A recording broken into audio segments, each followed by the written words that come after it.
Terima kasih pemirsa, Anda masih bersama kami. Bang Gauden, sebelum kita berdiskusi, kita akan mau coba mendengarkan dulu bagaimana pandangan dari staf khusus Presiden untuk Papua yang sudah terhubung lewat saluran telepon, Lenis Kogoya. Bung Lenis, selamat pagi. Selamat pagi, selamat pagi. Selamat pagi. Bung Lenis, kalau kemarin Pak Jokowi sudah ketemu dengan 61 orang tokoh yang mewakili Papua dan Papua Barat, ada sekitar 9 kalau tidak salah yang diharapkan dilakukan oleh pemerintah pusat bagi masyarakat Papua. Yang pertama, pertanyaan saya, apakah 61 orang ini sudah mewakili mayoritas orang Papua, Bung Lenis? Ya, sebelum saya jawab, saya mau sampaikan masalah tugas saya. Jadi bukan staf khusus bidang Papua, bukan. Saya di SK-kan itu staf khusus presiden, perintah langsung presiden. Jadi saya bukan bidang Papua khusus. Jadi saya menangani Aceh sampai Papua. Oh, oke, baik. Jadi kita tahu bahwa jadi tugas saya adalah untuk staf khusus presiden, perintah langsung presiden. Perintah langsung presiden begitu ya? Ya, jadi ada masalah di mana cepat sekali Pak Presiden suruh pergi berangkat dan itu karena tugas saya. Baik, tapi kalau soal Papua kan Bung Lenis sangat memahami begitu kan? Ya, jadi kaitan dengan tugas ini, jadi istana melihat saya bukan kewenangan khusus untuk Papua, maka yang kepala suku, kepala adat yang membawa dari Papua itu pun saya tidak pernah koordinasi ke saya tidak tahu terus siapa yang berangkat. Oke. Terus Baik. Tokoh pemuda, tokoh agama, memang saya tidak tahu karena melihat saya karena posisi saya punya jabatan. Baik, jadi, Bung Lenis, kalau siapa aja nggak apa-apa gitu. Baik, Bung Lenis, kalau Anda melihat sudah ada upaya yang dilakukan oleh pemerintah, bahkan langsung Presiden untuk berbicara dengan sebagian orang Papua, masalah mewakili apa tidak nanti kita bicarakan lagi. Tapi ada upaya untuk berdialog, langsung mendengarkan tanpa lewat orang-orang tertentu, lewat pejabat, dan langsung bertemu muka dengan muka. Anda melihat ini seperti apa, Bung Lenis? Jadi kembali lagi sesuai pertanyaan yang pertama tadi, bahwa yang ada jumlahnya 61 orang. Ya. 61 orang itu yang di dalamnya juga saya melihat itu ada orang tua saya namanya Param Soe, terus juga orang tua juga dari Fort Numbai itu Pak Jarolo. Ini orang-orang tua ini mereka tuan tanah gitu. Tuan tanah artinya mereka ini kan di Jayapura. Kalau memang ini kami bilang ada 7 wilayah adat. Kita berangkatnya kan dari provinsi Papua. Saya kira mereka hadir itu tidak salah karena mereka dianggap orang tua. Jadi mewakili mereka datang apa menyampaikan itu saya rasa nggak jadi persoalkan gitu. Jadi kami kan orang adat harus tunduk sama orang tua. Kalau saya merasa itu orang tua datang menyampaikan bukan untuk kepentingan pribadi, tapi juga bagian dari aspirasi. Jadi tidak perlu dipersoalkan. Bagaimana sekarang bicarakan masalah OSUS. Jadi poin-poin yang penting sekali dimasukkan itu revisi undang-undang OSUS itu aja harus pemerintah, MRP, DPR datang untuk bicarakan itu. Jadi tidak harus melibatkan semua MRP, DPR. Bung Lenis. Bung Lenis, pertanyaan saya begini, Bung Lenis. Ini kan sudah ada upaya dilakukan oleh pemerintah, CQ Presiden Jokowi untuk bertemu langsung, bicara langsung dan mendengarkan langsung. Anda gembira tidak dengan upaya ini?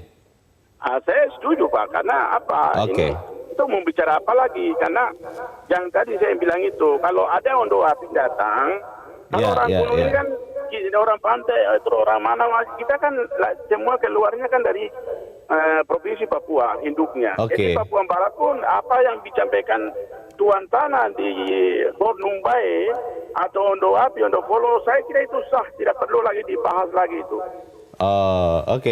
Baik, kita harapkan nanti setelah dialog ada langkah lanjutan supaya kemudian membuat kesetaraan itu semakin terwujud di Papua juga. Bung Lenis Kogoya, terima kasih sudah bergabung bersama kami pagi ini. Selamat pagi. Kalau OSUS itu dibahas dari pemerintah saya, kalau menyampaikan aspirasi sudah cukup itu, sudah bagus.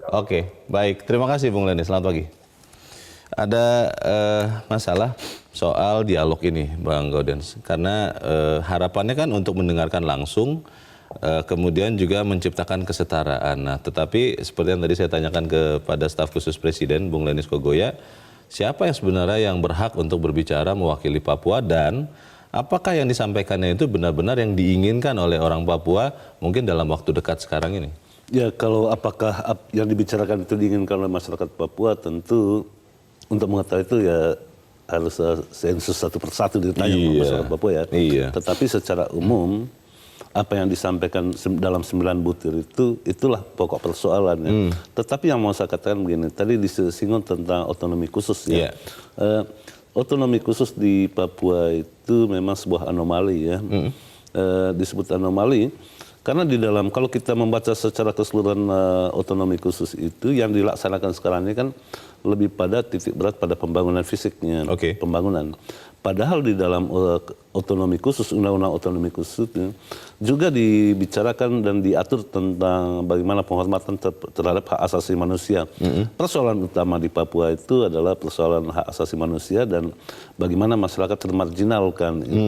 Nah, itu yang belum secara optimal dilakukan karena memang ada beberapa kasus yang dinyatakan sebagai pelanggaran HAM berat di Papua, tapi sampai sekarang ini belum maksimal dituntaskan. Ada upaya menuntaskan tapi belum maksimal. Itu yang pertama. Yang kedua, pertanyaan kepada kelompok mana Presiden harus berbicara. Berdialog, ya. Tentu kita berharap Presiden terus-menerus melakukan dialog dengan segenap komponen masyarakat di sana. Memang selama ini kita beranggapan bahwa yang paling berpengaruh di Papua itu adalah tokoh adat dan tokoh agama. Kepala suku dan tokoh-tokoh agama. Kalau mereka berpengaruh besar, tentu tidak akan terjadi tidak akan terjadi konflik di mana-mana. Karena apa? Yang melakukan pergerakan sekarang ini justru anak-anak muda. Anak-anak yang bergerak anak muda. Iya, anak muda Papua. Anak muda Papua yang ada di kota-kota besar di Indonesia maupun di luar negeri kan. Mereka punya jaringan yang kuat, satu sama lain terhubung gitu lewat jaringan komunikasi. Nah, pada titik ini kita menyarankan kepada Bapak Presiden untuk melakukan dialog dengan anak-anak muda Papua. Karena mereka ini sesungguhnya kelompok baru yang muncul dari kemajuan Republik ini. Kemajuan pembangunan di Papua itu melahirkan intelektual muda di Papua. Mereka tersebar di mana-mana. Dan diakui atau tidak, mereka itu sekarang berperan menggeser para tokoh-tokoh adat dan pemuka agama. Pengaruhnya Karena itu, satu orang saja memberi komando bisa bergerak di mana-mana. Gitu. Yang terjadi sekarang seperti itu? Yang terjadi seperti itu. Seperti terjadi kasusnya terjadi Jawa Timur misalnya, bisa bergerak di mana-mana dari luar negeri sampai di Papua sana. Itu memang karena soliditas anak-anak muda Papua atau seperti yang diduga selama ini ada pihak-pihak lain yang memang menggerakkannya secara sistematis di banyak tempat, Bang Godes? Ya, apapun yang mau kita katakan bahwa ada peran anak muda di dalamnya. Anak-anak muda yang dilahirkan di dalam kerangka otonomi khusus. Atau dengan kata lain, mungkin ada sesuatu yang salah di dalam pengajaran di sekolah terkait dengan narasi kebangsaan, sehingga anak-anak muda ini spirit mereka justru di luar otonomi khusus gitu ya. Gitu. Bagaimana cara menjangkau anak-anak muda itu kan sesuatu hal lagi, karena mereka mungkin adalah orang-orang Papua, saudara-saudara kita orang Papua asli, tapi sudah terpapar dengan hal-hal yang modern, walaupun mungkin tetap melekat juga dalam tanda petik semangat untuk memisahkan diri dari Indonesia. Bagaimana cara menjangkau, kita bahas di bagian berikut, Bang Godes. Pemirsa tetap bersama kami, Editorial Media Indonesia segera kembali. Terima kasih pemirsa, Anda masih bersama kami. Bang Gaudens, pertanyaannya adalah begini, ketika ada anak-anak muda yang tadi Bang Gaudens katakan yang begitu besar pengaruhnya kepada para mahasiswa Papua sekarang di Indonesia, siapa dari mereka kemudian yang kita bisa dalam tanda petik ya hubungi atau pegang supaya juga efektif? Kan tidak bisa juga kalau ada 100 orang kita harus ketemu dengan 100 orang begitu, bagaimana Bang? Ya tentu anak-anak muda itu kan bisa dikategorisasi ya. Ada yang di organisasi kepemudaan di luar kampus, ada yang dalam kampus. Tentu anak-anak muda di Universitas Cendrawasih tentu banyak ya. Dan mereka itu yang disebut berpengaruh. Tapi yang kita mau katakan bahwa rata-rata anak-anak yang kemarin itu bergerak itu kan usia sekitar 25 tahun ya, 20 sampai 25 tahun. Ini anak-anak muda yang mungkin salah mendapatkan informasi atau ada sesuatu informasi yang salah didapatkan sehingga mereka bergerak tanpa mengetahui betul tentang fakta sejarah Indonesia, bagaimana Papua bergabung ke dalam Indonesia yang sudah diakui oleh dunia. Gitu. Informasi salah maksudnya seperti apa, Bang? Ya, tuntutan mau memisahkan diri seperti yang lantang disuarakan di mana-mana ini kan sesuatu yang salah ya, bahwa Indonesia itu bagian dari integrasi ya. Bagian yang tidak terpisahkan dari Indonesia yang mestinya itu dinarasikan terus-menerus di bangku sekolah gitu. Kita lihat bahwa mereka yang muda-muda ini mendapatkan informasi salah. Pertanyaan utamanya itu kan apakah di sekolah-sekolah di Papua sana itu diajarkan, kalau kita membaca sejarah Indonesia di sekolah-sekolah itu kan bagaimana proses integrasi Papua ke dalam Indonesia itu kan tidak diajarkan secara tidak diajarkan secara penuh gitu. Mestinya dengan muatan lokal itu, kurikulum muatan lokal itu, hal-hal yang terkait dengan kedaerahan di Papua ini lebih banyak diajarkan di sekolah-sekolah sehingga masyarakat atau anak-anak muda itu punya pengetahuan yang cukup tentang proses integrasi itu. Oke, Bang Gaudin, sebelum kita lanjutkan dialog, kita akan coba mendengarkan dulu pendapat dari masyarakat pemirsa Metro TV. Kita saat ini sudah terhubung dengan pemirsa Metro TV di Sorong. Ada Pak Samarga. Pak Samarga, selamat pagi. Selamat pagi, Bung Leonard. Iya, selamat pagi. Pak Samarga ada di Sorong ya, Pak? Ya, betul ya, Pak? Iya. Ya, saya Pak Samarga, Anda orang Papua asli atau pendatang, Pak, di sana, Pak? Mohon maaf nih, saya harus bertanya dulu. 100% Papua asli. 100% Papua asli. Melihat dialog yang kemarin dilakukan oleh Presiden Jokowi, Pak Samarga, itu Anda melihat suatu langkah yang baik, belum cukup, atau seperti apa, Pak, pandangan Anda? Jadi dari pandangan saya melihat dari kacamata aja. Jangan dilihat dari kacamata tokoh Papua yang sekarang bertemu dengan Pak Jokowi. Maksudnya bagaimana, Pak? Itu pertemuan tokoh-tokoh Papua yang sekarang itu dengan Pak Jokowi harus ada hasil yang baik yang nanti untuk berdampak positif untuk masyarakat, bukan untuk menguntungkan tokoh-tokoh Papua tersebut. Oh, dampaknya bagi masyarakat umum begitu maksud Bapak ya? Ya, betul. Terus pertemuan itu harus libatkan juga tokoh pemuda, bukan asal tokoh yang tokoh Papua yang yang tua-tua, tapi yang sudah tua-tua. Karena pemikiran mereka dengan pemikiran anak-anak muda di Papua untuk membangun wilayah Papua nih. Contoh di Kota Sorong, penggunaan dana otsus sampai hari ini, khususnya wilayah Kota Sorong itu tidak pernah dipublikasikan ke masyarakat bahwa ini ada audit dana otsus sekian tentang dana otsus sampai ini. Kami masyarakat, khususnya orang asli Papua dari Kota Sorong tidak tahu itu. Oh. Wali Kota Sorong tidak pernah menyampaikan itu. Terus pembagian bantuan dan otsus itu salah sasaran. Masa pembagian bantuan tenda-tenda untuk penjualan kaki lima khususnya OAP orang asli Papua dikasih ke orang Jawa Timur, orang Makassar, orang Jawa yang jualan sate. Wah, diperuntukkan ke siapa? Oke, Pak Samarga, Anda menyarankan untuk berbicara juga dengan tokoh-tokoh pemuda. Tapi kan di Papua sendiri ada banyak sekali suku-suku. Yang mana yang harus diajak bicara supaya kemudian efektif bisa juga menyebar kepada saudara-saudara di Papua? Karena kalau harus bicara ke banyak orang juga mungkin habis waktu tidak efektif, Pak Samarga. Begini, Mas Leo. Di Papua nih ada 250 lebih suku. Iya. Itu yang sudah diketahui, belum yang diketahui yang ada di dalam hutan, masih ada di pohon-pohon, di hutan-hutan. Jadi proses ini yang pertemuan antara tokoh-tokoh Papua dengan presiden itu perwakilan mana? Itu tokoh Papua yang mana itu? Harus libatkan proses hadir. Harus lebih jelas begitu ya, mewakili siapa dan berbicara atas apa ya. Baik, terima kasih Pak. Datang melemahkan Papua. Baik, terima kasih Pak Samarga di Sorong, Papua Barat. Selamat pagi Pak. Di belakang Pak Samarga ada Pak Frans Magasi di Jakarta. Pak Frans, selamat pagi. Pagi, Metro TV. Halo, selamat pagi Pak Frans. Anda orang Papua asli Pak? Iya. Oke.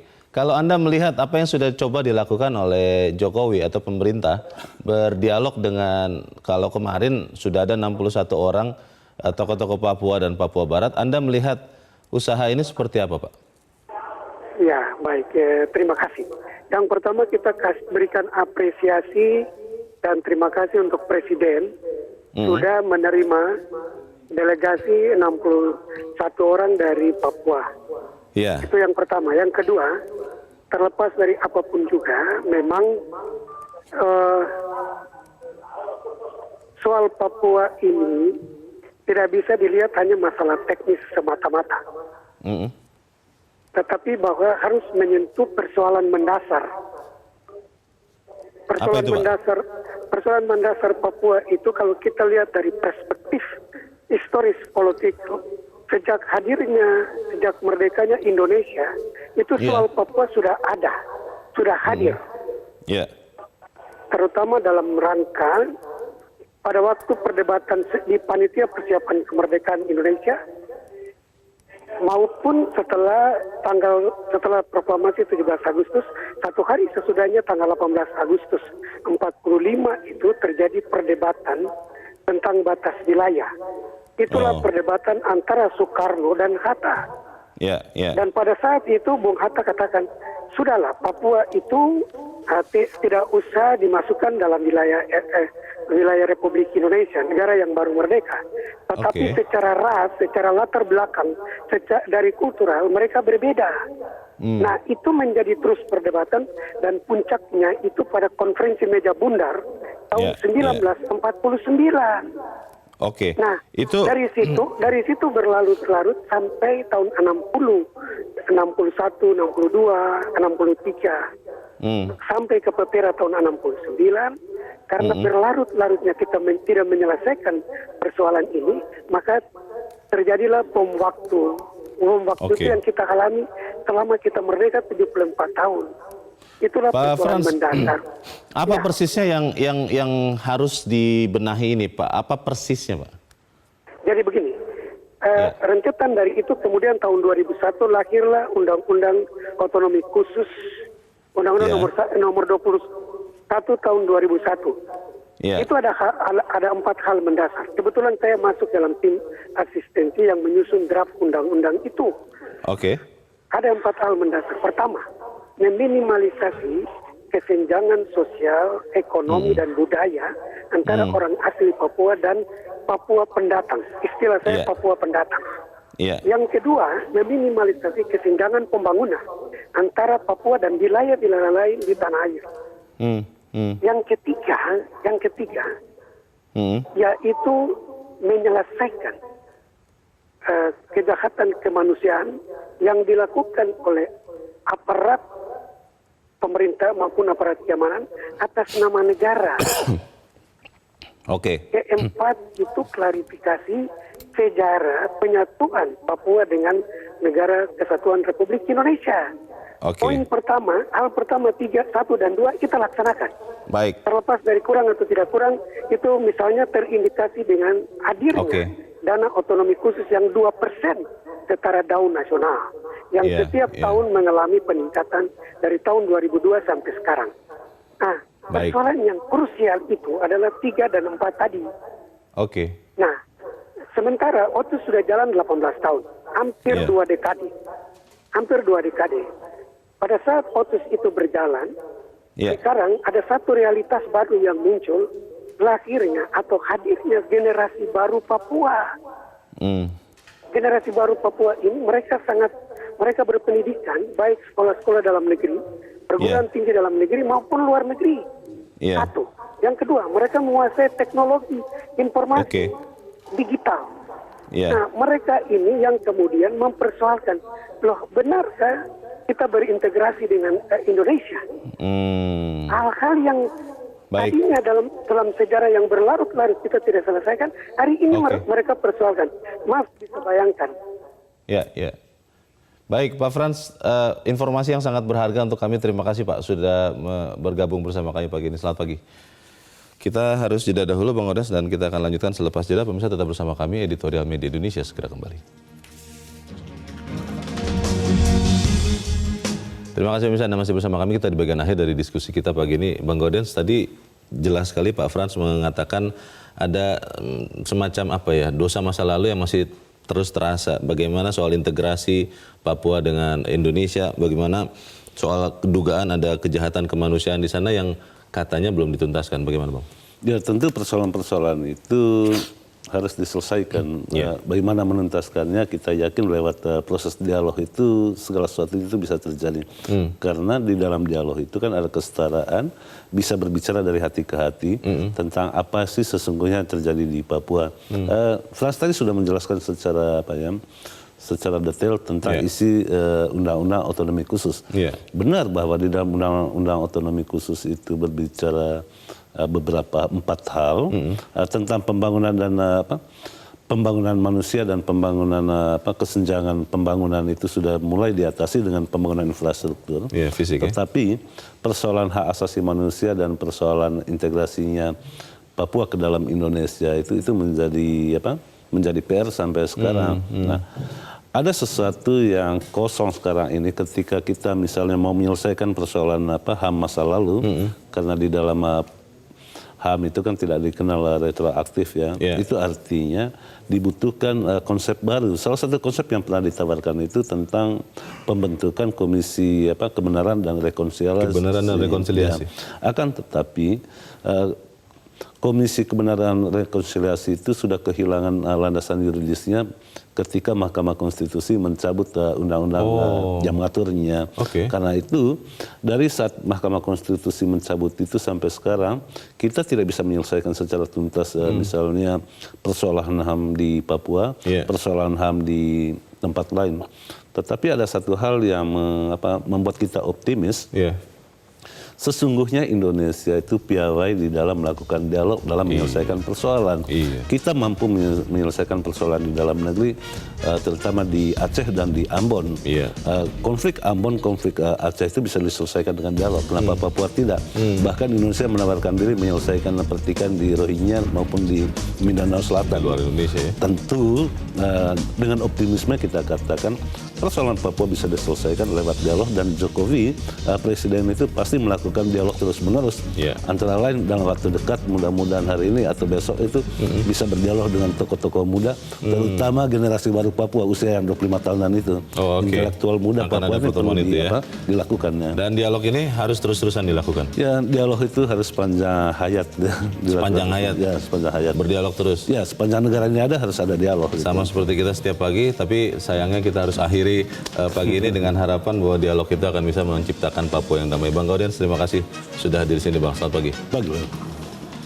Pemirsa, dialog dengan berbagai kelompok yang ada, yang berbeda-beda, terutama dengan kalangan muda terpelajar di Papua merupakan langkah yang harus dilakukan untuk menyelesaikan konflik di Papua secara menyeluruh. Dialog tidak bisa dilaksanakan hanya sekali, harus terus-menerus dan harus ada kejujuran di situ untuk mencari solusi bagi Papua damai. Semoga itu yang terjadi. Saya Leonard Samosir, terima kasih Anda sudah menyaksikan. Selamat pagi.